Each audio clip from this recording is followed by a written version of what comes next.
उत्तर प्रदेशच्या बिजनौरमध्ये नात्याला काळिमा फासणारी घटना घडली आहे.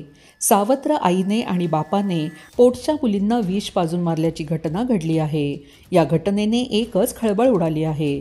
घटनेची माहिती मिळताच SP सहित पोलीस पथक घटनास्थळी पोहोचले. थरकाप उडवणारी घटना बिजनौर गावातील अकबरपूर तिगरी येथील आहे, जिथे नाझरीन आणि तिचा नवरा फरमानने हादिया वय 8 आणि आफिया वय 10 वर्षाच्या मुलींना विष पाजून कायमचे झोपवले. नाझरीन ही मृत मुलींची सावत्र आई होती. या घटनेबाबत गावात समजल्यानंतर एकच खळबळ उडाली. शेकडोंच्या संख्येने ग्रामस्थ फरमानच्या घराबाहेर जमा झाले. घटनेची माहिती मिळताच पोलीस घटनास्थळी पोहोचले. घटना गंभीर असल्याने SP अभिषेक झा घटनास्थळी पोहोचले आणि मृत मुलीच्या बापाकडून संपूर्ण माहिती घेतली.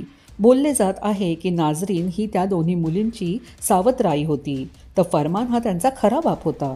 फरमानने 2 वर्षापूर्वी आपली पहिली पत्नी दिलशानला तलाक देऊन नाझरीनशी दुसरा विवाह केला होता.